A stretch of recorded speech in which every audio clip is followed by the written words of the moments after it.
Well, hello, everybody. We're live again with episode 24 of the Food for Thought live broadcast. I can't quite believe that that's where we're at here. 24 episodes, incredible. Thank you so much for all of the support so far and for joining me. Today, we're going to be talking to someone, I think, unique in all of our 23 previous guests. And wow, does he have some stories.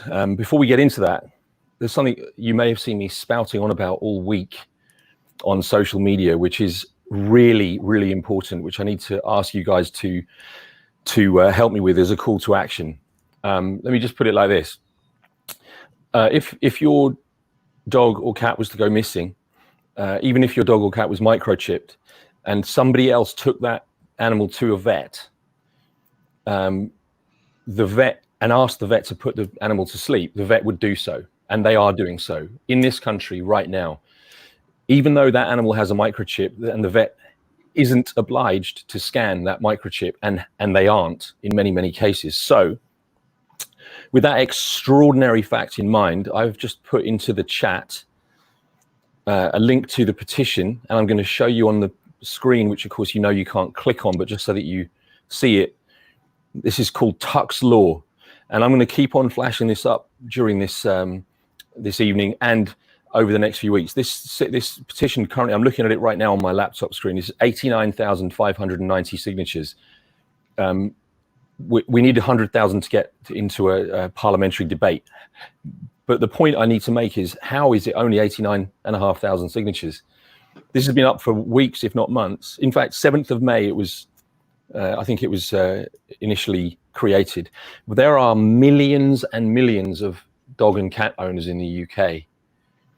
Millions, tens of millions. And somehow we only have 89,500 signatures for a petition that will literally save the lives of somebody's pet, somebody's family, as we all know. So please sign, and more importantly, share that petition as far and wide as you can to every corner of this country, because that needs to be millions. So with that call to action, I'm going to introduce you to my guest tonight. And wow, I mean, boy, oh boy, I've had the pleasure of meeting this gentleman, and we've had some conversations, and I've heard some of his stories, and I'm very excited to introduce you to Rory Young from Chengeta Wildlife. Rory, how are you doing, my friend? Good, thank you. And Rory, tell us who you're with. This is Buddy Waddy. We love an animal on this show. Look at that guy. What a cutie. Yeah. Thanks so much for joining us, Rory. I'm really, really, really grateful to you. This is an honor. And thank you. Honor's mine. Well, then it's mutual. But I mean, I don't even know where to begin, because your stories are so extreme, literally in their nature. But so maybe just to give a bit of context and perspective for the folks who are tuning in, what led you to do? We'll get into what you do, but what led you to do what you do initially? I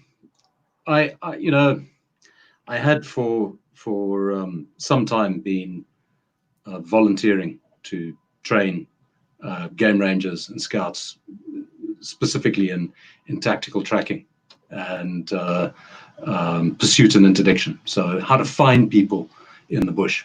And I had found that there was so much more missing, and there were very few really complete systems for approaching the problem specifically of poaching and the initial steps in the process of trafficking, so around the parks and emanating from the parks. And so I started trying to bring together people, experts on investigations and other skills, to train the rangers, to help me. But then I started writing, because I just found there was just so much nonsense, both deliberate and often just a lack of information on the reality of the situation in parks in different parts of Africa, getting out to the public, right. and also being able to inform policy, public opinion, and so on. In other words, there was still a lot of BS out there. So I started writing and explaining my own perspective on what was happening and what could be done. And that started garnering support. And then I got together with a very experienced investigator, and we combined our skill sets and wrote a holistic doctrine. And I say doctrine in the law enforcement meaning, not religious, of course. And in other words, a handbook that a ranger could keep in his pocket that focused on the processes of dealing with poaching, not a jumble of skills. This is how to navigate, and this is how to arrest someone, but the actual process of going through dealing with the problem in a given area. And is it the field manual that I've got on screen? Right. Yeah. And that was meant to sort of bring together all of the different levels. When I say levels, the leadership, the management, and the people on the front line within an anti-poaching unit or in a park onto the same page.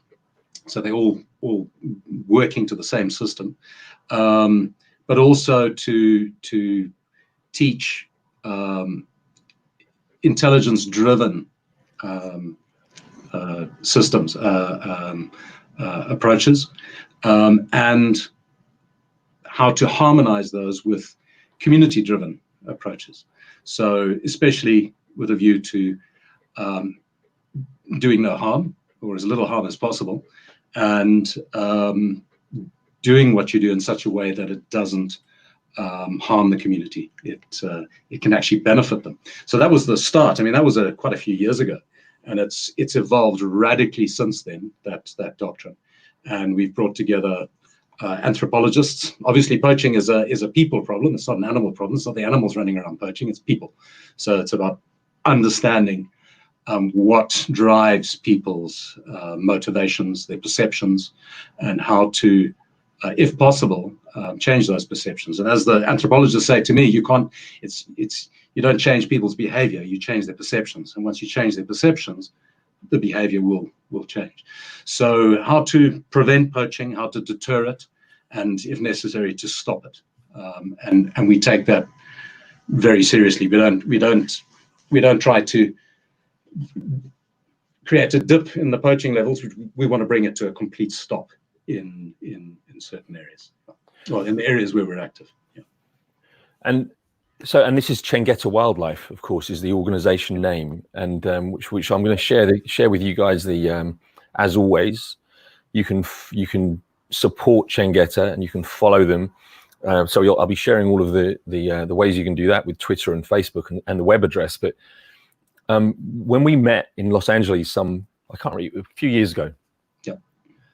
And doesn't time fly? I can't even believe that. But thanks to Karen, who's watching as well. In fact, I saw Karen's name pop up already, and it's lovely to see your name, Karen. Lovely, and I hope you're all having a wonderful time in Maine. I know you're not in Los Angeles right now. But you told us some incredible stories when you know, in regards to what you just said about you wanted to absolutely bring poaching to a halt, and in Mali in particular with the desert elephants, of which I understand there were about 350 remaining. You had a period of time during which you had 0 casualties to poaching. Was that was correct, right? Yeah. So to give an idea of the situation when we began in 20, and let me point out, we are partnered with Wild Foundation in Mali, and supported by the EU and UN and all sorts of organizations, especially the Canadian Fund for International Conservation. And it's not me, obviously it's a team. But in 2015, I think 25% of the desert elephant population was wiped out, was slaughtered. In 2016, 20% was taken out. And in 2017, the unit, when I say the unit, the Anti-Poaching Brigade, which is a combined Army Ranger unit, became fully operational, and that was quite an exceptional initiative by the Malian government and Wild Foundation and partners. But in 2017, we didn't lose a single elephant. So there's no questioning the impact of the effort. It brought it to a halt. She's absolutely incredible. Well, we lost men. We had men killed.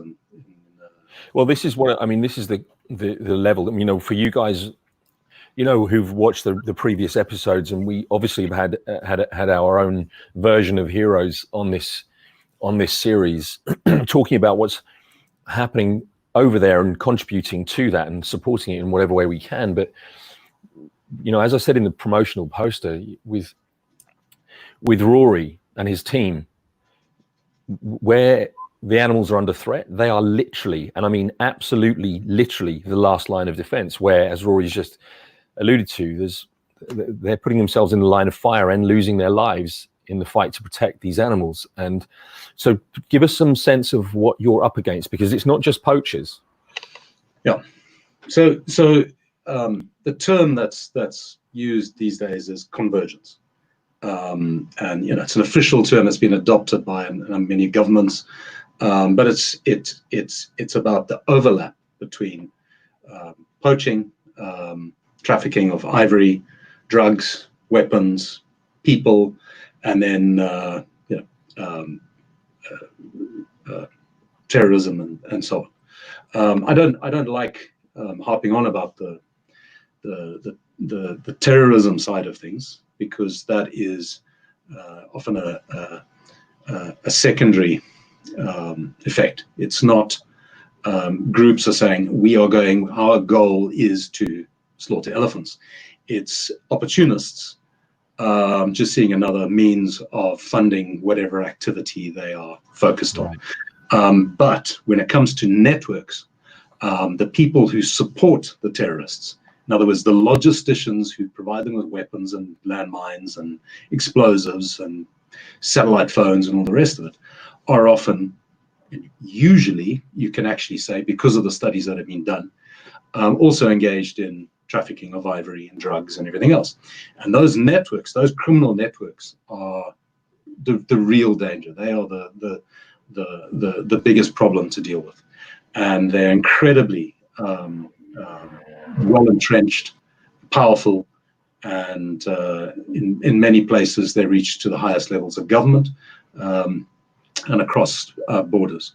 So we can't, when it gets to those levels, we cannot deal with it in our mission, but we can hold the fort, so to speak, in the field, while other organizations follow the money or lobby governments to change laws, change policy, fund more law enforcement and other activities. Geez, I mean, so when you talk about your mission, the specifics, the beginning, middle, and end of what you guys do in the field, give us an idea of what that would entail in one of the areas where you work. Okay, so I mean, the official mission of Chengeta Wildlife is to protect the ecosystems, the wildlife, and the people who depend on those, the indigenous traditional societies that depend on those areas. So in other words, it's the whole natural ecosystem that has developed in a particular area. So for example, we've been a number of years in Mali. We're also in Burkina Faso, Central African Republic, Democratic Republic of Congo, and altogether 8 countries. But I think the ones I can most easily speak about for security reasons and other reasons are Central African Republic and Mali. What we have to do is understand and unravel a very complex situation as quickly as possible, determine what is generating the poaching. So I think a good example of the contrast would be Central African Republic, where it's often poverty-driven, desperation-driven. It's driven by hunger, whereas in a place like Mali, where they're focused on the desert elephants, the last remaining 350, it's driven by greed. And what we need to do is understand how we can nip that in the bud without unnecessary use of force or arrests and so on. So the preference is so in Mali, for example, is to understand how they act, the poachers are, how they're acting, how they are achieving their goals of poaching, where they're doing it, why they're doing it, when they're doing it, how they get there, how they leave, who they are allied with. And that becomes extremely difficult. That's hard work because it's so complex. You have an ethnic conflict going on, a number of ethnic conflicts going on, political conflict, religious conflict, and then you have a breakdown of rule of law, peace and security, all happening at the same time. On top of that, the elephants are nomadic. I mean, they're migratory. They move throughout the year through a huge semicircle through the desert right up towards Timbuktu, down into Burkina Faso, and then back up into the desert in Mali. And at the same time, a number of ethnic groups are also moving. They're nomadic. So the key is always, as I mentioned before, is the people. If you can understand why those elephants are there and why they haven't been killed until now, that's the answer to how to protect them. And in the case of Mali, it's a wonderful example because the Tamashek people, the Tuaregs, the famous desert warriors, see elephants as a sign of prosperity and good fortune. So when the elephants come through their village or come past, they all drop what they're doing and have a party. They celebrate. So they respect elephants. They don't see elephants as a lump of meat or ivory or money. They traditionally see it as something of value. So reinforcing that is key. In the case of the Fulani people, they say when the elephants come through an area, the goats will produce more milk. And that's quite correct, because elephants will shake pods off the trees and the goats eat them, and they're getting more nutrients and they produce more milk.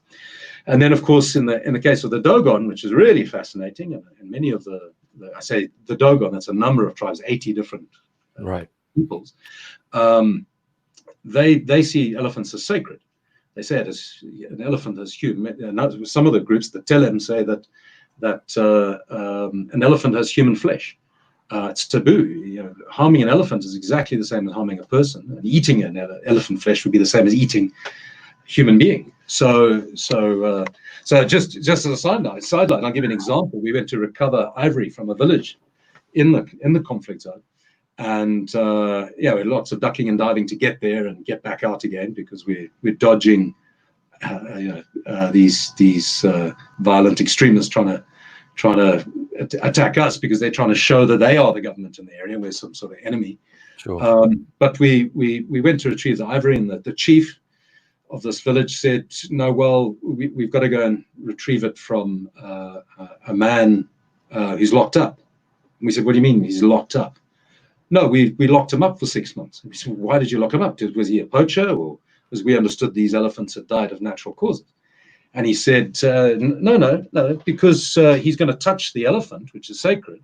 He's touching the ivory. He has to suffer for that. So he's going to suffer on behalf of the whole village. They locked him in a dark room for 6 months. He volunteered to do this, by the way. He wasn't being punished. Right. And so we claimed the ivory. We saw him. He came blinking out into the sunlight. And of course, we signed over the ivory, etc. And the rangers had to get it back to headquarters, so there's lots of paperwork to do. And while we were doing all of that, we said, well, what's going to happen to him? Can we take him? We got to get going, because obviously there's a constant threat. You can't waste time. So we can take him now. No. He has to go back in for another 6 months. And he did. He went back in for another 6 months.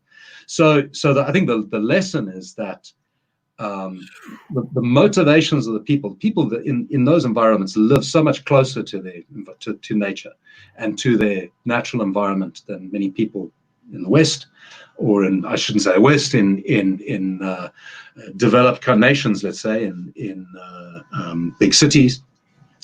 And there's this assumption that poaching is just a massive ignorance and nastiness out there. It's not. It's far more complex than that. So, in the case of a jihadist, a violent extremist, he may have been a Dogon. He may be a Dogon who's been radicalized, and that has been enabled by poverty. He's got nothing, no future. He's hungry. His child may have died. He's got nothing to live for, and he is an opportunity. He is an opportunity for an unscrupulous individual to indoctrinate and use. So understanding all of that, understanding people, and having a compassion for people as well as the wildlife is critical. And I think, I mean, that's a beautiful message to summarize that story with, but I think also the message that's coming through loud and clear, as per the comments from Linda and Joanne and various other people, is that you're giving people a sense of the deep complexity of the issue, where you've heard it more than me. People will say, oh, we'll just shoot poachers on sight and that will resolve the problem. And it just doesn't even begin to resolve the problem. And this is a kind of a really valuable insight as to why that's the case. You talked about the Tuareg and other tribes people being, revering the elephant, and with that being the case, for whatever reason, do you find that they are also invested in not just whether it's that they consider them sacred, but beyond that, to the point of actually protecting them and helping you guys in that regard, in the physical protection of the elephants? Yeah, absolutely. I mean, we first of all, they keep us alive. I mean, not just the Tuareg, the different groups, the communities, and it's the communities that protect the elephant. We are just enabling, we're assisting. Until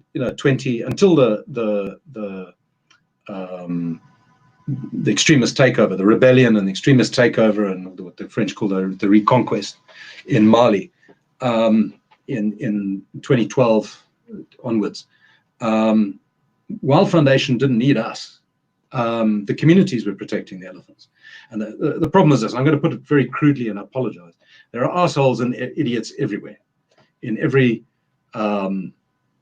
society, every place in the world.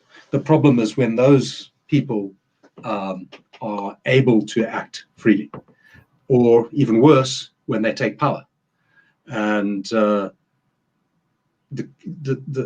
greatest strength is a community, a stable, healthy, prosperous community that is not high on greed, money, and in an orgy of excess. So what I'm talking about is when you find a traditional society in Africa, say for example, in Central African Republic, that is able to live according to its traditional ways, you don't usually find these problems, because any individual who puts himself outside or above the community would find himself outcast. But what's going on, and I didn't add climate change to the mix of the complexities of a place like Mali and the Sahel, where you see it with your own eyes happening in front of you. But where societies are being torn apart, and when I say societies, I mean the people who live in these areas are being torn apart. They're being forced to, undertake activities they would not normally do. So in Central African Republic, for example, historically the Bayaka, called pygmies, the Bayaka people, are hunter-gatherers, traditional hunter-gatherers. They are not apex predators. They feed on small animals, often rats and small duiker and what have you.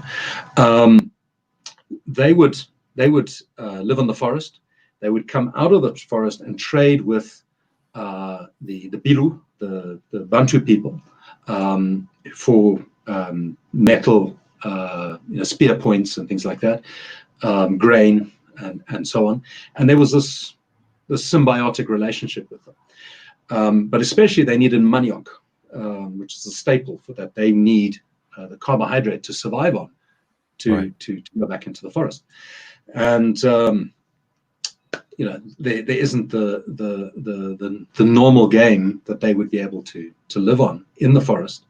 Those areas have been hunted out by rifle hunters, or they've been set aside in some cases by parks and forestry companies and government organizations in different countries. So they are now desperate. So what happens is they become virtual serfs. I mean, they become subservient to other groups to survive. And that's when they become an opportunity for poaching traffickers, professional poaching trafficking organizations. So they will fund them. They'll even, we found in Central African Republic, there's a huge problem with tramadol, where they're actually giving drugs to the Bayaka as part payment or full payment for ivory, to come and show them where the elephants are. These are starving, desperate people. They have very little means to survive. And when they're offered an escape, food and drink, of course, they will take it, as most people in any part of the world would. If my children were starving and dying, I ask anyone to deny that they might break the law to keep their children fed. Of course, and you do have 2 children, and I do. This I think also is worth acknowledging, the fact that you do everything that you do with your wife and 2 children at home, and you're I mean, I notice, and I really admire you for it, that you kind of like you make quite light of it in the course of a conversation. You'll say, oh, we were ducking and diving on the way to get this guy. When you say ducking and diving, you're actually talking about ducking and diving bullets and IEDs on the roads and goodness knows what else. You make it sound very, very lighthearted, but it's incredibly serious stuff, and you're putting yourself in harm's way with a family at home. Yeah, I mean, it's been very hard on my family when I'm away for very long periods of time. We had to leave Zimbabwe because I came into conflict with the Central Intelligence Organization there, the secret police, because of the work I was doing with the normal police and the game scouts and so on, where I was threatened, and then my family was threatened, and then we got on a plane and never went back. So it is very difficult for my family, but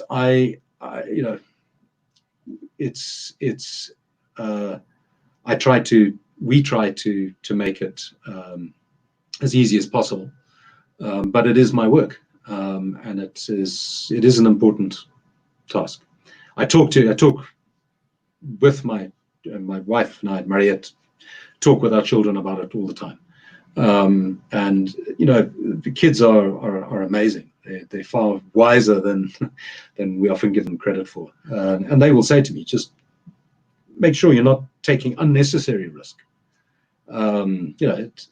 I remember them saying that when they were 7 and 6 years old. Incredible. 7 and 5. You have to do what you do, but be careful. And my daughter's saying, well, I'm not worried because I know he doesn't do stupid things. So I try to avoid. So what we do is we go into a dangerous place. Yes, we are avoiding conflict. We don't want conflict. We're not there to shoot people, fight with people, impose on people. We are trying to avoid the problem, to deter it, and we're trying to work with people to achieve that. And that's the only way you can succeed in the long term. In some cases, when you're dealing with violent, dangerous organizations, yes, for example, in self-defense, use of lethal force does happen and becomes necessary. So, but we don't go looking for that. We try to avoid it. And if you can get rid of their ammunition and their means of feeding themselves or moving freely, of communicating, of selling their contraband, of feeling comfortable, then you don't need to shoot someone. You don't even need to arrest them. Believe me, there's many people in every society, yours and mine, where I am right now, where you are right now, who would break the law. Let's look at, say, World War II, when the Nazis came to power in some countries. All sorts of horrible individuals crawled out of the woodwork. It's important that there is rule of law and governance to keep those types in check.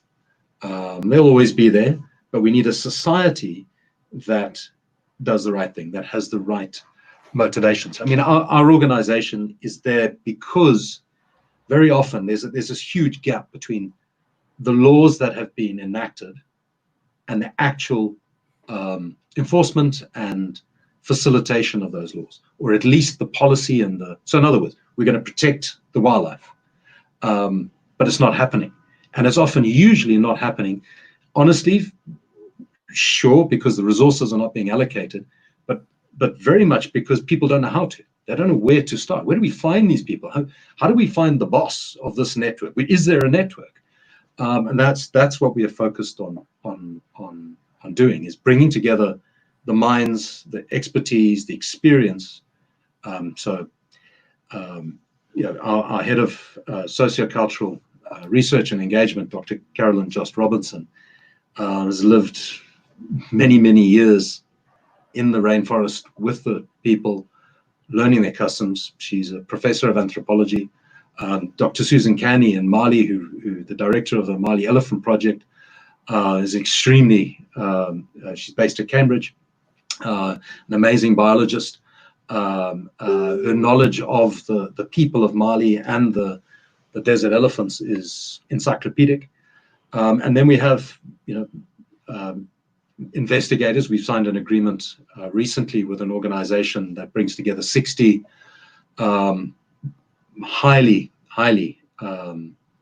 skilled analysts and investigators, simply because it's pointless. If we can partner with someone, we're at the front line, we're at the rock face.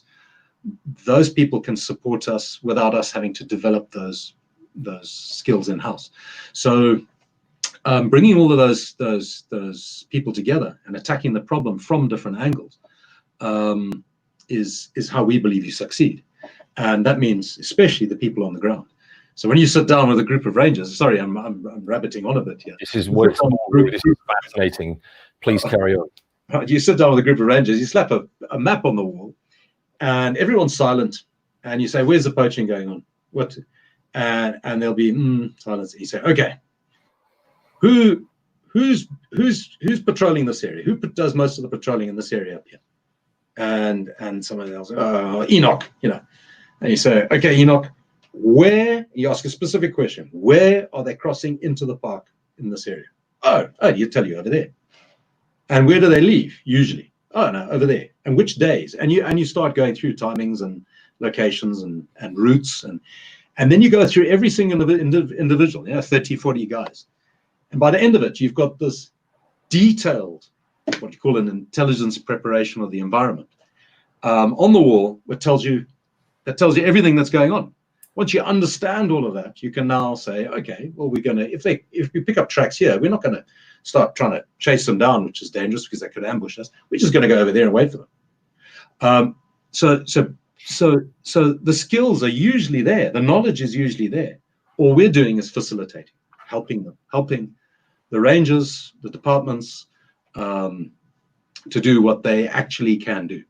And we bring systems, manuals, we call it doctrine, diagrams, all of it together, and we share that with them. We give the knowledge away. That's what we're there for. And it's incredibly effective, as you've said. You've got demonstrable proof of the fact that it's really working. It's effective. So how does it actually work? You guys come in and do your work with a team of rangers that already exists, or are you involved in recruitment as well? It depends on the situation. Right. So what we will do is, usually it's at a national level. I mean, we don't work with private organizations. There are a couple of very well-known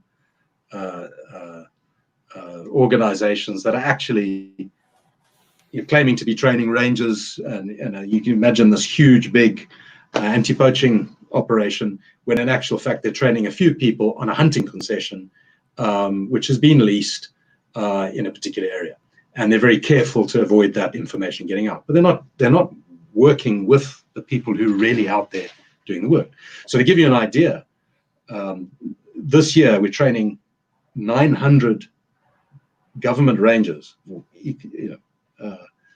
and scouts in 8 countries, and the park area works out at about 200,000 square kilometers, the area of operation. So I mean, that's gigantic. Yeah. But the way we go about it is we never command, we never direct, we never manage. We're there to assist. We're there to support the people who have the responsibility. So whether it's rangers, police, and in some situations soldiers, where they've been brought in to support the rangers and police. But what we will do is we will work with the police and rangers and the communities. But in the case of law enforcement, we will assist in putting together the whole doctrine. So in other words, what is the full set of systems you're going to use? Standard operating procedures, skills, tracking, navigation, interrogation, all of these different things. Crime scene investigation. We bring all of those skills to those who are going to do it. We systemize it, so we put it into writing so that it's perennial. We don't like the approach that some of these companies are using. They're jumping on the bandwagon to make money out of the poaching problem. They come in and train, and they leave nothing. So they train the individuals, and they make sure they're not leaving anything on the table, because they have to come back in to do it again. So we give it to them, say, there it is in book form. We also train their trainers, and we make sure that there is, if possible, a mechanism to continue to evolve the doctrine, because the situation's always changing. So what we do is we will work with the park authorities or the government authorities to develop that doctrine. We train a backbone, a core unit to start with, that will set the standard and become a yardstick for other units. And we train instructors.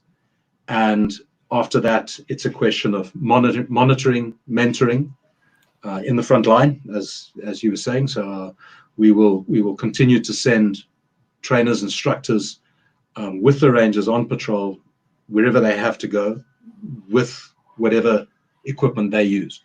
So we don't come in with fancy gear and give them a nice course, wave goodbye, and then send them off to do the job. We're out there with them, so we really understand what they're going through, and we also form a bond with them. So they trust us. They understand we're going to go through what they go through, and we are truly there to help them.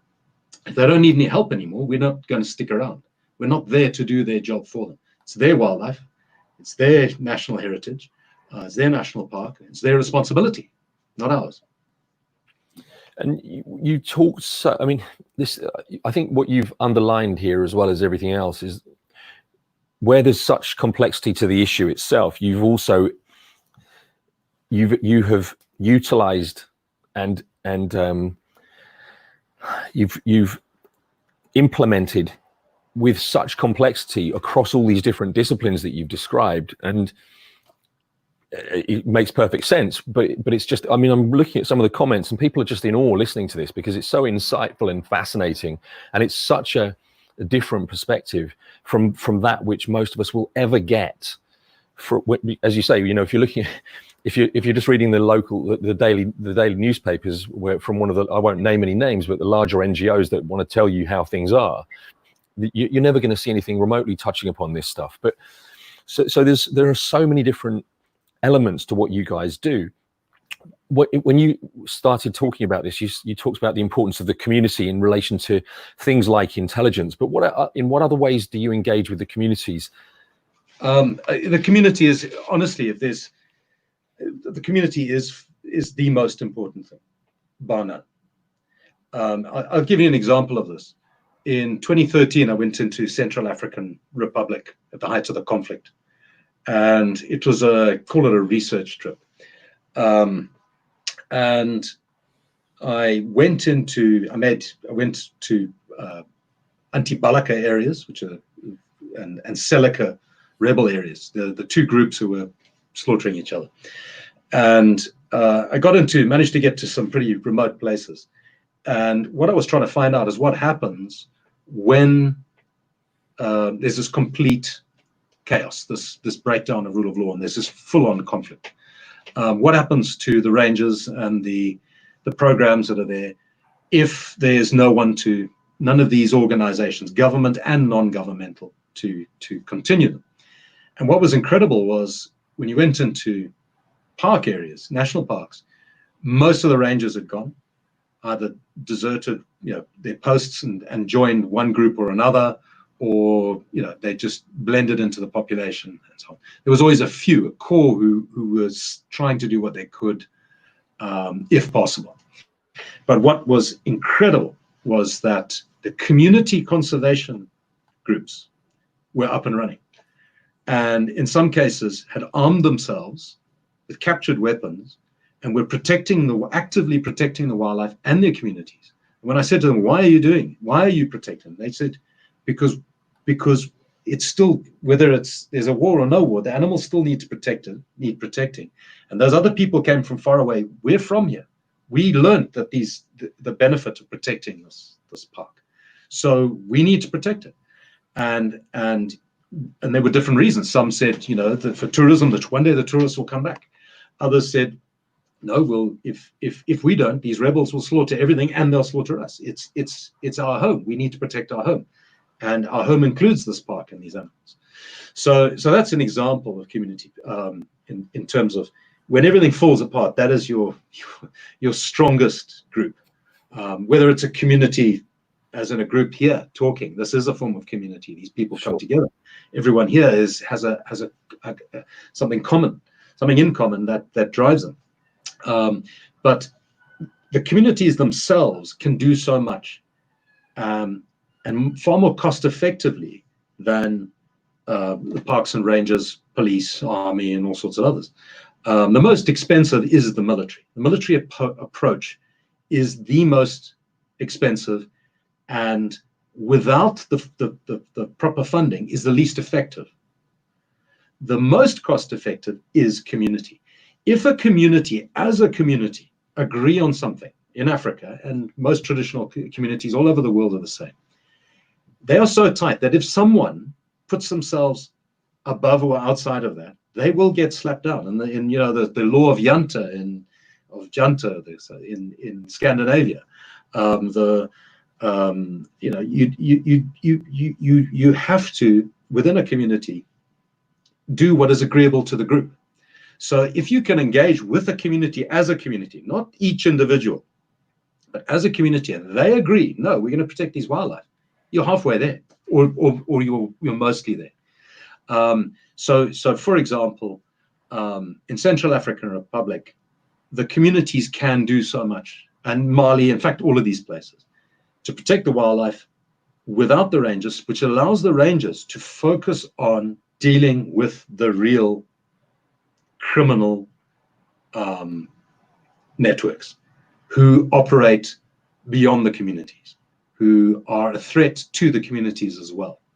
And that's what the rangers should be doing. So honestly, the communities are the only way forward in the long term for Africa, is working with communities. It's the one common thread between every single guest that we've had, between all of the conservationists that I've ever spoken to, is the one piece of common ground is that everyone agrees on that point, that the community is the single most important aspect to any conservation endeavor. And but what's different about this conversation, and I'm just absolutely loving all of the comments that are coming flooding in, because the response from everybody, like myself, I mean, I've had the pleasure of meeting you several times and having one-on-one conversations with you about this stuff, but I still find it awe-inspiring listening to you talk about you talked about somebody else having encyclopedic knowledge, and I think there's a few of us that reckon you do, and it's just incredible to. No. Well, it's I don't. You know more than us, that's for sure. You're giving us some serious food for thought. Right. Little plug there. It's incredible. Now, you talked about military being the least cost effective, community being the most cost effective. How do you, Chengeta, fund what you do? How do you do it? Very with difficulty. So again, since we are providing knowledge, what we're doing is we try to bring the most knowledgeable, most experienced people to bear on a particular problem. Sure. Or challenge, and therefore we're not funding infrastructure. We're not funding equipment and all these other costs. That is being usually funded either by the state or by other organizations. So in the case of Mali, imagine with soldiers, police, rangers all together, the vehicles and everything else that's required, all the costs to operate, it's hugely expensive. We would not be able to fund that. What we fund is specifically the experts to go in and make it happen. Well, turn this group of soldiers who are trained to conduct warfare, police officers who have no understanding about wildlife crime, and rangers who in the beginning had never ever received anti-poaching training. Bring them all onto the same page in terms of philosophy, understanding, and turn them into an effective, highly effective team that is both ethical and legal in its activities, and sensitive, politically sensitive, as well as sensitive to the community and so on. So to do that takes a certain type of individual, and we train each other. So amongst our instructors and our key people, so our regional director, Jean-Baptiste Mamamkanga, was Director General of National Parks and Wildlife in Central African Republic previously. He was head of anti-poaching coordination for the Central African Economic Community, the 10 countries. He's an incredible individual, and he's been out there with an AK in his hand, and he's been in all the conferences internationally with a pen, and he's heard and seen it all. And that is someone who can truly engage with parks and wildlife officials on the ground in Africa. He is an African. He's done it all. He's seen it all. He has the utmost integrity and a reputation as such. And he is supported by anthropologists, former soldiers, officers, investigators, and so on, who he can call on at any time within the organization to inform him. A trainer out in the field will be experienced in the situation in which he is working. So we're not going to put a community expert with to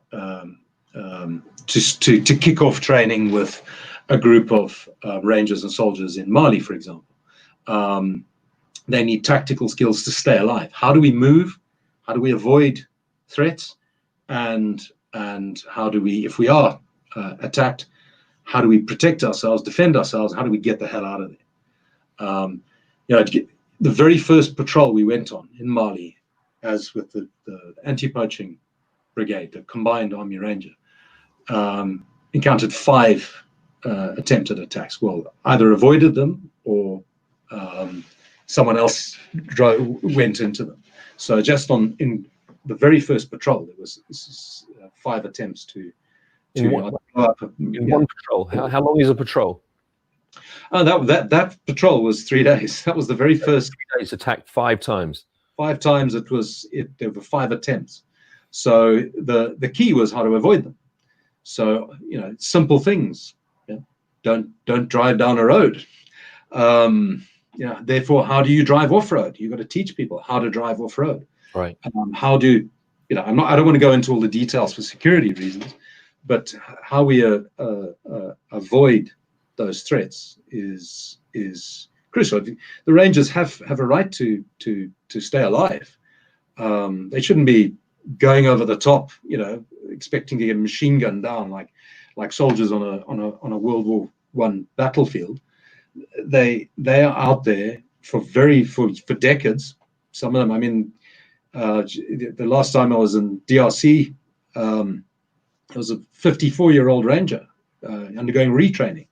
Wow. He's been doing it since he was 18 years old. It's a lifelong commitment. It might be low intensity in a lot of places, but there's this constant threat, and it's our first task must be to do whatever we can to ensure the security of those rangers. But having said that, rangers are not soldiers. They do not require a whole unit, large units and support, aerial support and everything else. A ranger, the smallest unit a ranger operates in is one on his own. And that is the way it's always been. And in order to operate on his own, he also needs to understand community, because his best friends are the community. And therefore, ensuring the rangers understand how to engage with communities, how to build relationships with them, is crucial. So the sociocultural engagement is directly with the communities, but it's also teaching the rangers how to work with the communities. It's quite extraordinary to hear about this, because you started out talking about the anthropology of it, and so much of that has been interlaced with everything you've said. It's people understanding people, whether that's the community, whether that's the criminals, whether that's the poverty-stricken, whatever it is. It's all about gaining an understanding and operating from that place, isn't it? It's quite across Absolutely. The board, it seems. Yep. So often putting two experts together from very different backgrounds and having them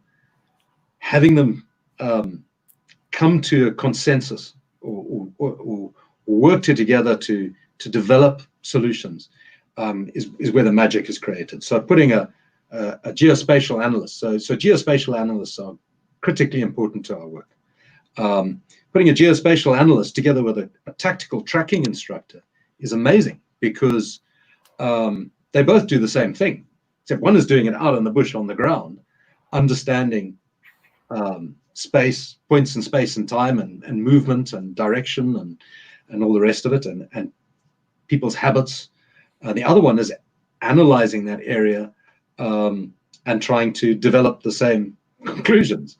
But when you put them together, from one's working with satellite imagery and all sorts of diverse data, and the other one is on the ground actually tracking, you find that both are able to advance their skills and their effectiveness. So putting a sociologist or an anthropologist together with an investigator who's used to handling informants is fascinating to watch, because of course they both want the same goal. They want to end the poaching or the crime, but they're both working with people and understanding how people think and act and behave, but they've come from very different traditions or organizations, backgrounds, and so on. But it's getting them to cooperate and collaborate is crucial. So an investigator will usually, I mean, when I said someone who's handling informants will want to work one-on-one with money. Money is not usually the best motivator. Like I mentioned, you're now dealing with one individual, whereas if a community does it, it's far more deeply entrenched. It's going to be far more long-term and thorough. And again, it's just fascinating to hear about the intellectual foundations of what you do, and the even to the point of anthropological applications across the various disciplines that you engage in. And you talked about the rangers. They're not at war. They shouldn't be. They shouldn't be. But exactly my point, because as far as you're a guy in the field and you start feeling bullets whiz over your head, you feel like you're in a war zone. And let's be clear about this. I mean, you've talked about DRC, Mali, Central African Republic. I mean, these are literally some of the most dangerous places on earth. And so you are in a for all intents and purposes a war zone much of the time, but you're applying this intelligent approach to everything you do while being shot at. Sure. I think it's important. I think it's so important that people keep egos out of it, especially in those environments. Right. You've got to pick a path through all of that, and you have to maintain sight of your goal, which is, and this is important. The gauge for success in those places is not how many dead bodies you leave behind. That is a failure. It is also not how many arrests you make. It is purely the reduction in the poaching. If you can achieve no poaching and no trafficking without any action, that is the first prize. Right. And the key to that is understanding the people and its information. So what we do is we bring together intelligence-driven activities, operations, and we harmonize those with community-based or community-oriented conservation. And by that, I don't mean go and give a bag of beads to the locals, which is what is happening in a lot of places, and they call it community conservation. It's truly the community. Let the community lead. Let them do what they believe needs to be done, and assist them, inform them, help them, support them.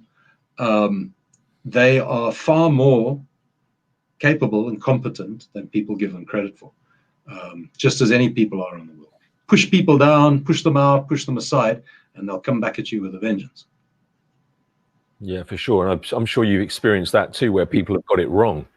Absolutely, very much so. So often we have to go. We start in an area, a park, and that's the first problem. Is there's a really onerous, not onerous, what's the word for it? Acrimonious relationship between the rangers and the community. And that's because they've been taught, there's the enemy, that's there, keep them out of this area. It's this fortress. There's no, we evolved with wildlife out there in these areas. You can't, look, personally, aside from Chengeta, the whole concept of stewardship, and that we are there to dominate our environment fails. It does not work. We are a part of these environments, and those people are a part of those environments, and they have a right to be. What we need to support them in enhancing those traditions and beliefs that benefit the environment and those people.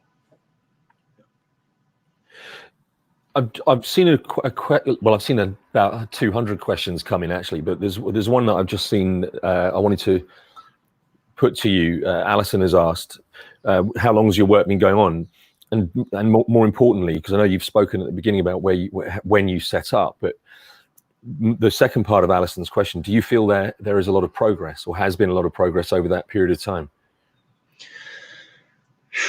So we started officially in the beginning of 2014. I had been operating in 2013 myself, just virtually full-time voluntarily. So it's 7 years or so, 8 years, 7 years. But obviously I've been involved in conservation most of my life. But as an organization, there's been progress for us as an organization, but much slower than it could have been. Firstly, because we have not wanted to take on the gimmicky approach of doing what is going to be on the news. We're not going to go out and set up an anti-poaching unit of,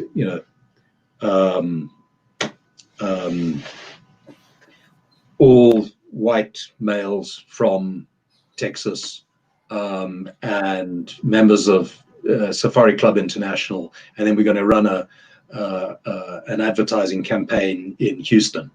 No, that's not what we're doing. We are saying we're going to do it right, we do it properly, and that's meant it's been slower.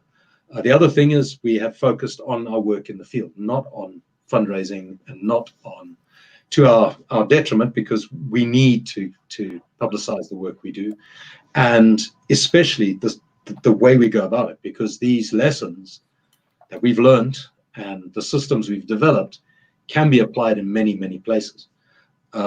We've been approached by, I think it's now 22 countries to assist with doctrine training, mentoring, and so on. And most of the time we have to turn it down because we just do not have the funding ourselves. So that's the second problem. But in terms of progress, I have been very frustrated over the last 7 years to see nonsensical approaches gaining huge traction. And sometimes they are well-meaning, and they do have some limited success, but they drown out all of the other wonderful projects that are ongoing and initiatives. There's, I'll give a, maybe the best way to visualize it is, people imagine Kruger National Park, Serengeti, which are wonderful, magnificent places and extremely important. I don't want to bring them down, but they see Africa as that, whereas they are vast areas. There's more wildlife outside of the national parks, for a start, than there are in the national parks in Africa, and that's not being protected. That's being wiped out. There are so many national parks that are unheard of, not even visited. I was fortunate enough to recently visit one of the biggest national parks in the world, Salonga National Park in the Democratic Republic of Congo. And that is 36,000, the integral area is 36,000 square kilometers. The greater area, the conservation area, I think is around 100,000 square kilometers. And there's not a single tourist lodge or safari operation or anything. And I looked up on a list of the biggest parks in Africa, and it doesn't even feature on the list. It's the biggest tropical park in Africa. It is the only national park set aside that protects bonobos, and Right. most people have heard of it. There are so many places like that, and then you'll hear about, and there's so many wonderful programs going on, and dedicated individuals. I come across, in the strangest places, someone who, a ranger or someone from an NGO who's been quietly working for decades without any recognition or any funding, and they've been achieving wonders. So that's, for me, is the frustration in terms of progress, is in terms of anti-poaching and counter-trafficking. I think there have been some successes in terms of lobbying governments to pay more attention, apply more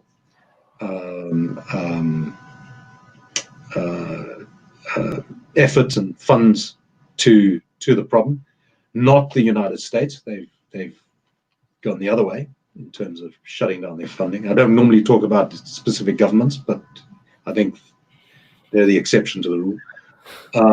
But in spite of this, the convergence, what I talked about before, so many countries have still not understood that environmental crime, not just poaching and trafficking, but environmental crime is a huge, huge source of criminality, it's so dangerous for rule of law, peace and security. Right. I'll give you one example. The United States, it was announced in London a couple of years ago at the International Wildlife Trade Illegal Wildlife Trade Conference, where the U.S. government had conducted a study in an African country of convergence. They separately studied different networks, criminal networks, and different activities, so drugs, ivory, etc., etc. And then they looked at the overlap, the convergence of these activities. And the champion of all of it was 80% ivory, wildlife trafficking. So if a criminal in that environment was engaged in ivory trafficking or wildlife trafficking, there was an 80% chance he was also engaged in drug trafficking, weapons trafficking, human trafficking, terrorism, or something else. Whereas the reverse was minimal. Right. So in other words, the 20% left over is your amateurs, your newbies, and your fly-by-nights or weekend criminals. So in other words,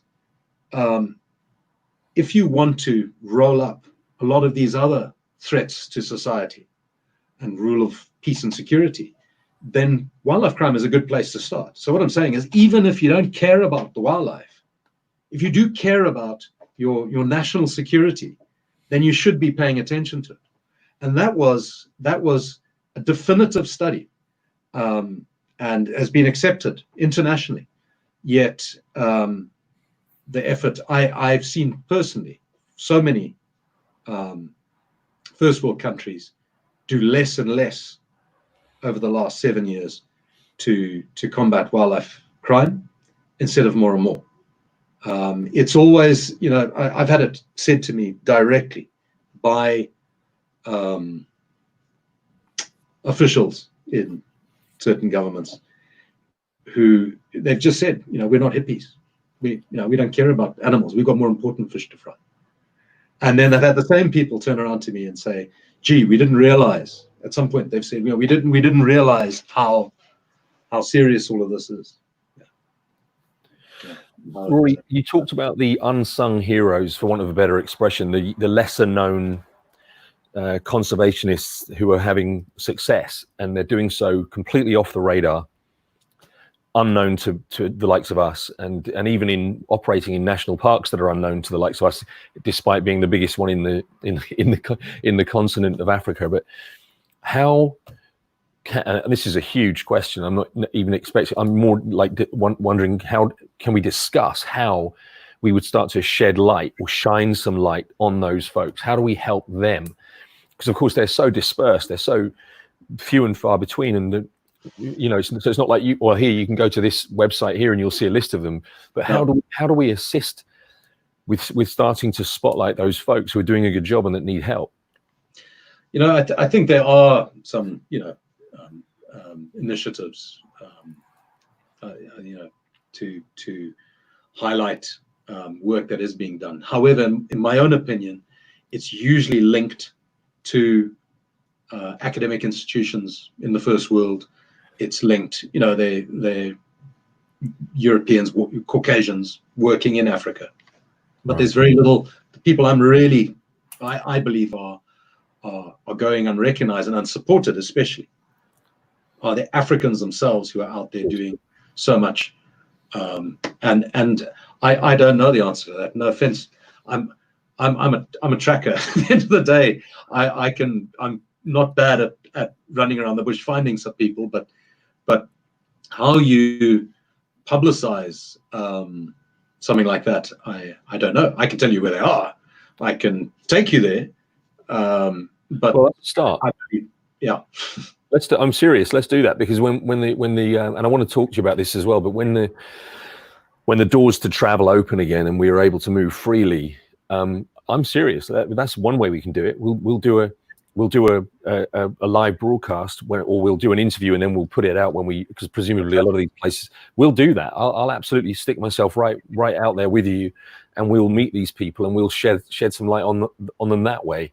But I mentioned the fact that, you know, that's so, and I'm dead serious about that, by the way. I'm absolutely serious. So look, we'll make that happen. I think it's crucially important. I mean, when we get the nod from somebody like you, that's a nod that comes with authority, and it means something. So you know, it's worth spending the time and money and effort to spotlight those people, because clearly, with some help and support, if they've been doing what they've been doing to the point that they've impressed you and they've been successful in what they're trying to do, without any help and support whatsoever, anything we do is only going to increase that and encourage them to continue. Absolutely. I thank you very much. I'd love to do that with you. Let's do it. But I mentioned travel restrictions, and I was wondering what sort of impact, what disruption you've experienced with what you do with the lockdown, the pandemic. We've had teams locked out, so out of the bush. So unfortunately, we were about to deploy training teams to several countries just as the borders closed, which was devastating. And we also had people stuck out in the field. So two of our trainers spent 5 months on operations. What was supposed to be a 1 month mission turned into a 5-month mission. They came back with long beards and and turned a bit green from the forest, and peeping at people from behind trees, and yeah, they went a bit wild. No, but they achieved. They just said at one point we were possibly able to get them out after about 2 months, I think, and they said no, you know, we're safer out here anyway. So why don't we just carry on? And we were able to keep them going with partner funding. But the biggest problem has been it's not only so whilst we've been shut out of certain areas where we need to keep mentoring and working, there's also been many disruptions to the activities of parks and wildlife departments and police. So their activities, their work has been reduced. But also this whole coronavirus is having a devastating impact on Africa, economically, socially. I mean, so many people live hand to mouth. Literally, you work today to feed yourself today. If you don't work today, you don't eat. So starving people will go out and find some way to feed themselves. So bushmeat is a problem, but also criminals have found it in many places easier, so poachers, to poach. So that we've seen an increase, and we're talking to other organizations to try and get their feedback on what they're experiencing and actual data on poaching levels. And most of the feedback, it does vary. In some places there's been a decline, but mostly when it comes to endangered species, there's been an escalation in most places. That's the trend we're picking up. But again, you can't, you know, it's, you know, we have to work on trends for now. It's not a conclusive study or something, but it's quite clear that that's the case. In some cases, we have definitely got information. So we had three members of our one of our the units we train killed by extremists, and one elephant killed in Mali a few months ago. God, I'm so sorry. Thanks. That was just at the start of this coronavirus shutdown, but we don't know if that's linked. It was just an escalation in aggression and poaching, and we don't know if that was a test to see, you know, how we would respond or what the situation was. But it's been quiet since, touch wood. But in so many areas, there's been this escalation. Yeah. So this underlines the seriousness of what we're talking about. Is that, you know, I said this at the very start of the the broadcast is that, you know, you guys, you and your team, the people you train, you're the last line of defense between the bad guys and the animals that you guys are protecting. And that just so tragic to hear that, because you know, we hear it all the time, but this personalizes it, this personifies it. You know, it gives people a face and a recognition of the reality behind when you hear another statistic, rangers killed, and we're all heartbroken by it, of course, when we hear that that's happened. But this just knocks it home so hard that A, you guys are on the front line literally, and B, you know, they're giving their lives for this cause. Yeah, I mean, you know, for me, it's the hardest thing to accept is when we have one of the rangers that we work with, that we train, is killed. Right. And we do a lot of investigation, soul searching, to understand whether it could have been avoided through any training or whatever.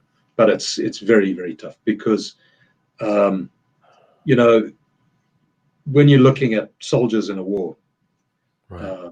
or you know, it can be grey, not always, but it's very often grey. It's one politics versus another, or religion. With this work, there's no question about its purity. You are protecting the environment, you are helping the communities, you are maintaining peace and security. There's, you know, the rangers in Mali don't just do anti-poaching. They're not just stopping. They also assist the communities. I mean, literally thousands of people have received medical treatment from the rangers on patrol. They actively go. So we will, right from the beginning, we would go into a village, Right. respectfully request to meet the leaders, the religious and the traditional leader, sit down with them, meet them, show our respect, and then request, ask if we could assist, provide medical assistance to any people. With the medic, who's a proper nurse, he's actually a nurse, a civilian nurse, and a combat medic.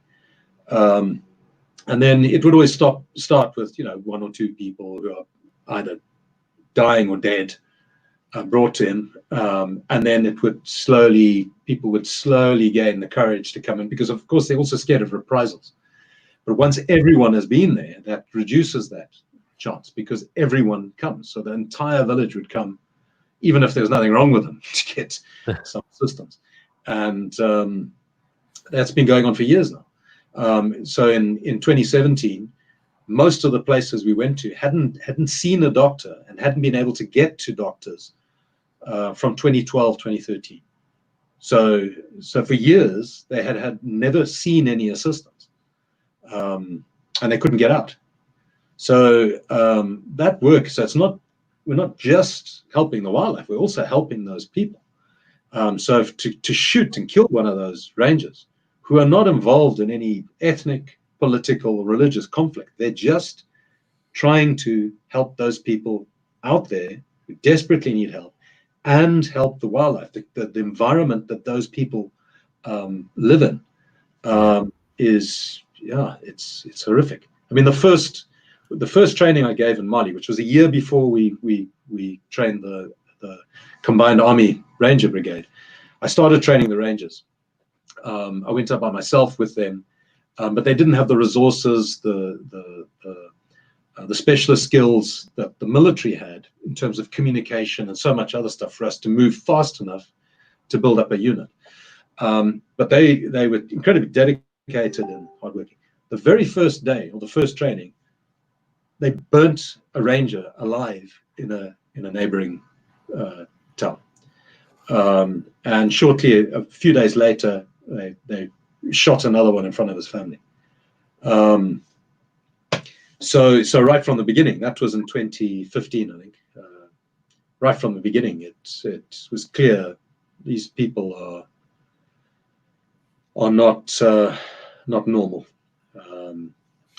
Yeah, and those are the individuals, those are the networks that are the most dangerous. The enemy is not the communities. It's not those. And someone who's poaching because their kids are starving needs help. They don't need to be arrested or shot. They need help. And that's why partnership is so important. Ourselves working with organizations, development organizations,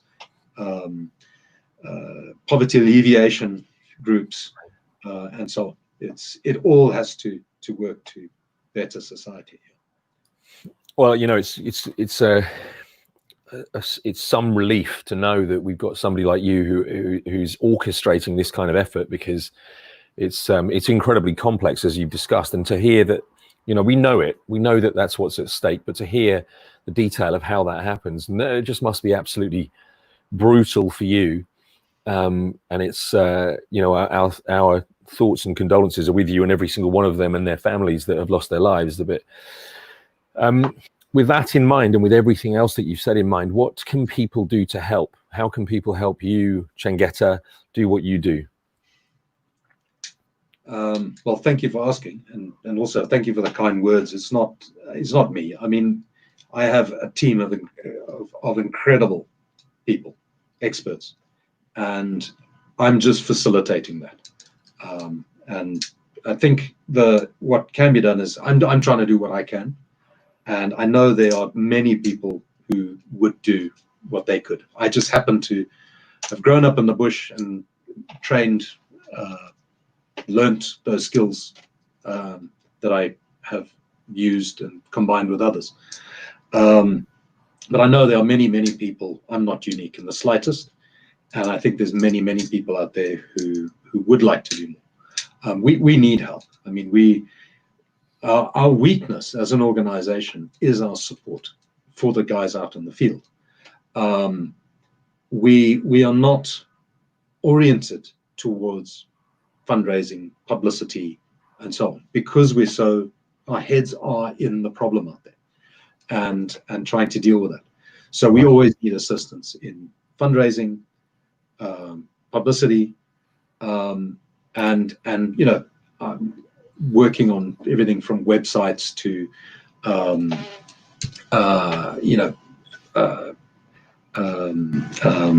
newsletters to updates to and so on. I mean, there's so much information we have that we could get out, and it's not happening. So any help in that regard would be most. I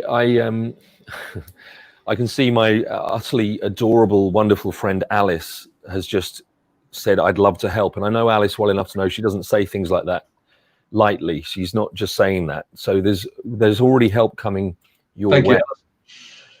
And I'll put you in touch. And Alice, thank you. I love you. You're amazing. But I know that other people will want to help in various ways. And I know we've talked, you mentioned your website, and I'm quite sure that there's various things that people can contribute in terms of assistance, support, expertise, whether it's specific to an endeavor like the website or social media or newsletters and all the things you mentioned, or just fundraising. And we'll rest assured, one thing that I can guarantee will happen out of the back of I'm going to do it myself. We're going to find some fundraising activities. We'll just figure out what, and we'll get it done. Obviously, it's a little bit more challenging these days with all of the current circumstances, but that's going to lift fairly soon. And once we're free to move around a bit more and do something a little different, like climb a mountain, we'll be doing that, and we'll be fundraising for you.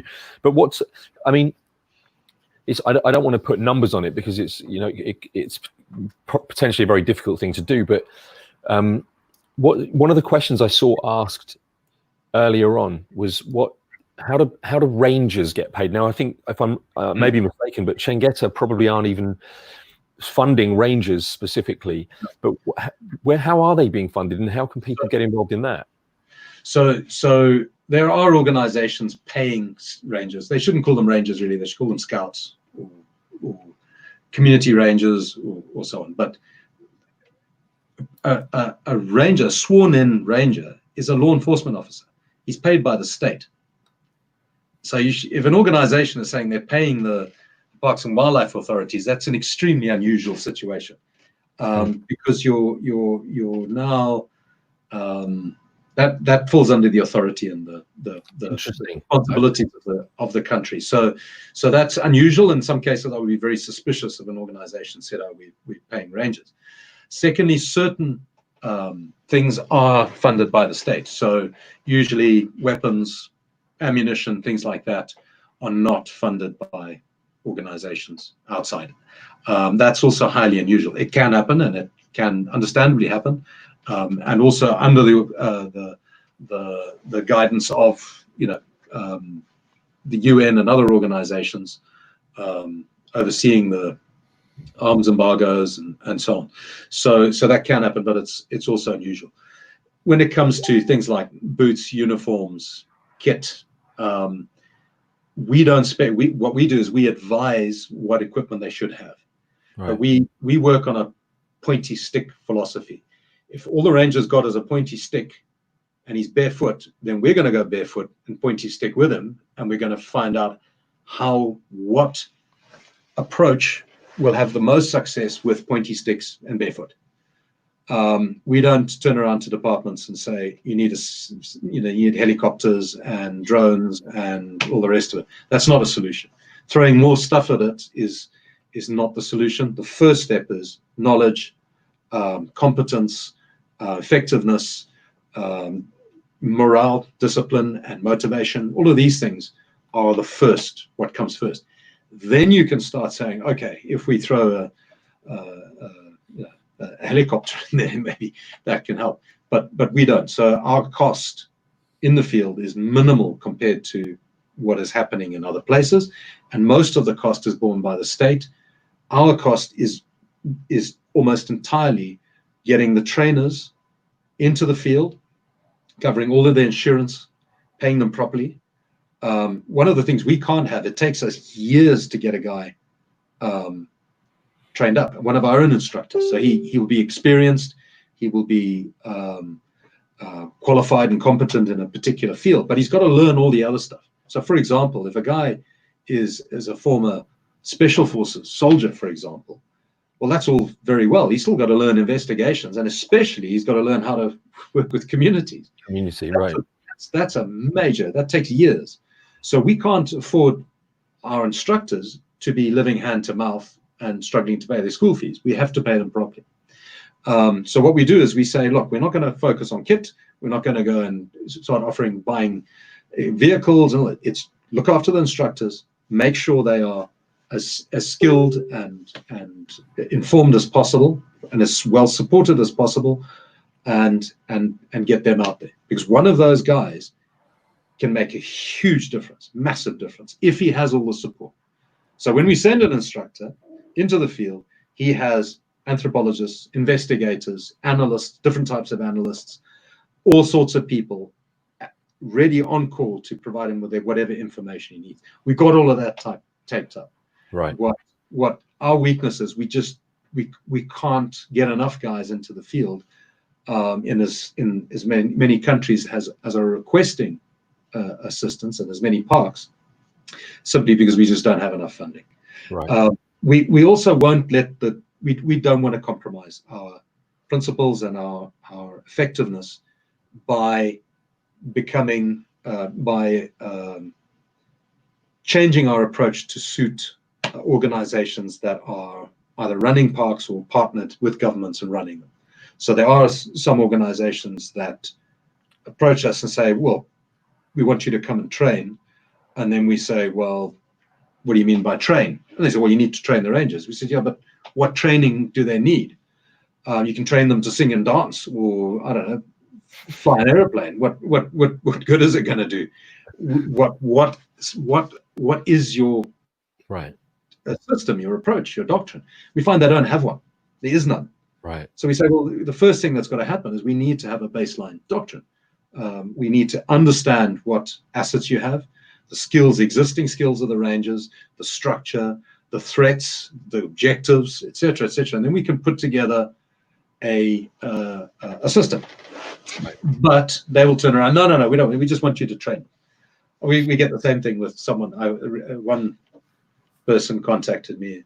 Oh, I need a drone. I said, well, what do you need a drone for? Oh no, well the rangers can't. They keep losing the tracks, so we need a drone. I said, well, what do you mean losing the tracks? They're following someone, and then they need to learn to track properly. No, we need a drone. I said, well, first of all, it's not as simple as that. What drone you need is dependent on what formations they're in, what type of situation, the terrain. What are you going to do once you find them? We've got thousands of pages of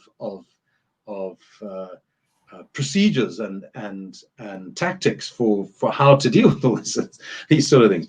No, well, we just want a drone. Are you going to tell us what drone we should get or not? I said, sorry, I can't help you.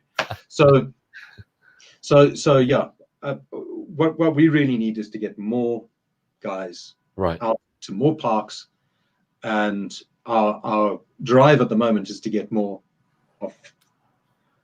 African instructors into African parks. One of the difficulties there has been we can't steal rangers from our partners, and very often the governments say, no, we don't want someone from our own country or from Africa.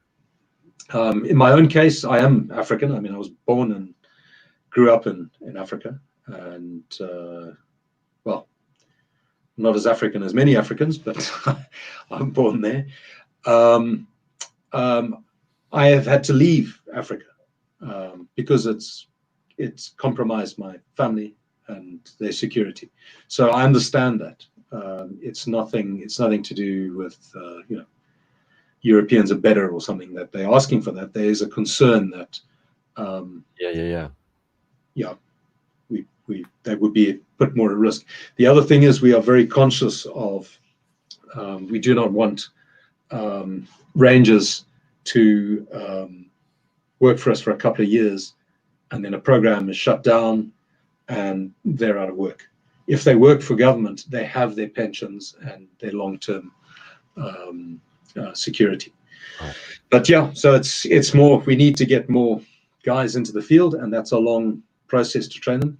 But it's one thing we are very focused on the moment is expanding the community, sociocultural engagement and research. So under Dr. Carolyn Joss Robinson, and with our partners in Mali and Burkina Faso with Wild Foundation, Dr. Susan Canny and her team, that is initially, in many ways, it's more expensive than getting rangers into the field, even though ranger instructors into the field, even though it's not as expensive in terms of equipment and flights and all the rest of it, but simply because the process of engaging with communities means sitting down at length with all of the members of the community and all the leadership and going through a process of engaging with them. So that is more costly than training a group of rangers initially, but the long-term effects are huge, and the long-term cost is much lower, because once you've established a relationship with a community and the trust is built, and the president is there, it's very hard to break that. It's just as hard as developing that relationship. Yeah. Sure. Well, I think what I just want to say to you guys out there watching this is that if there's any, obviously, as you've seen, there's the Facebook page, the Twitter page, the website. But aside from the usual, following along and adding to their reach in that way, the specifics we've talked about. And we've heard from Alice, who's wonderfully offered her services in this regard already. And for you yourselves or anybody that you know who might be able to provide some support, some expertise in that regard, whether it's web development, whether it's the newsletters, whether it's social media, anything that Rory mentioned, let me know. Or if you're following Chengeta on social media, and you can contact them and Rory directly, but do let me know if you need to, and I'll be more than happy to put you in touch. And because I think, suffice it to say, Rory, we need to do whatever we can to support you, because what you're doing is incredible.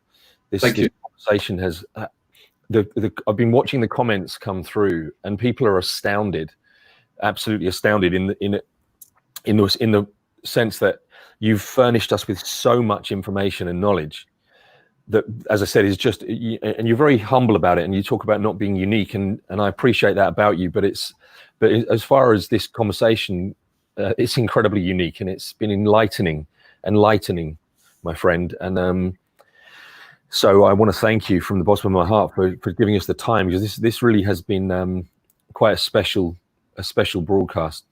Thank you. No, thank you, everyone, and I appreciate the flattering words. Hey man, it's true. What's next? I mean, you might not even be able to answer this question, but what's next for you? Are you off to Africa anytime soon, or is it all dependent? I'm stuck. Have been stuck for some time, but I will have to do a round trip of a number of countries and parks to sit down with the teams and assist them. And then there's 2 countries I will be getting into myself. Right. One is I can't mention it just yet. Yeah. It's it's an important. It's a number of parks and an important wildlife hub. And the other one is one of the countries we have recently started our work with the rangers. Right. And we'll be getting into the field there. So I just need to get back out there. It's very frustrating not being able to get out there. But having said that, this is the longest I've ever spent with my family, my children and my wife, since our kids were born. Wow. Yeah, the longest single period. So I'm very grateful for that. Of course. And so are they. It's. But I have a job to do, and my family understand that. And they're probably, my wife is sick of having me in the house. And I don't know if she's listening to this. I'm sure that's not true. But, and please send them all my love. And you know, all I can say is, I know, and everybody watching this knows, that wherever you do go, the communities, the rangers, the animals, the environment, all of it's going to benefit greatly from your presence. And for that, I don't have the words to thank you sufficiently for what you do. I really don't. I don't just say that. I mean that sincerely. I'm much like a lot of the people watching this. I'm somewhat overwhelmed by the work that you do and the way that you do it, and eternally grateful to you. Thank you. That's very kind, but you don't need to thank me. We're all in this together. Each person does what they can, and I greatly appreciate you inviting me to talk. And I love talking with you because you have a genuine passion for animals, wildlife, and life. So, and that's what it starts. It starts with a pathos. It doesn't start with a logos and a logic to everything. It starts with, we have to do good. Well, we should. It's just the perception of what good is. Some people seem to think that is amassing fortunes and spending fortunes and gaining status. Yeah. No, I think we're on the same page here in terms of what's important in life. And of course, we all have to earn a living. But I greatly appreciate all the effort you make in doing what you can to help people like me and organizations like ours. It's greatly appreciated. Thank you. It's an absolute honor, and it's the very least I can do. And I meant very sincerely what I said about when we have the opportunity, we'll get out to Africa and we'll shine a light on some of those people you mentioned as well. Alice has just made a comment that I've just noticed again. She's just taken the thought right out of my mind, which is that, and I can't let it go, Rory, because I appreciate what you just said. I really do. It matters deeply to me that you said that and that you think that way, and I appreciate it. But and it is a team effort. You're absolutely right. But I think that along with me, there are a lot of other people who would agree that part of that team are the people who are right there on the very, very harsh front line that you've described to us tonight, where it's unthinkable, and we are so grateful for the fact that it's you and someone with your moral compass and with your knowledge and understanding and your compassion and your passion for what you do. We're so glad that it's you that's on the front line there, because things could be very different if it wasn't so. Thank you. Thank you.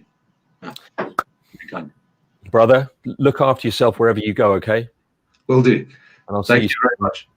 And as for you guys, I'll see you soon. In the meantime, I'm sure you're as in awe and overwhelmed as I am by what Rory shared with us tonight. And if you want to stay humble, don't read the comments that have been coming through. I haven't got my reading glasses on, so I haven't seen a single comment. Okay. And I just realized I was talking to Dan Richardson. No, sorry. Yeah, sorry, dude. It was me. I can drop the accent now. Brother, listen, seriously, I'm eternally grateful again, and stay safe. Right. Our love to you and the family, and to you too. Thank you, brother. Thank you. Spread the love, everyone. Yeah. Bye-bye, everybody. Thank you.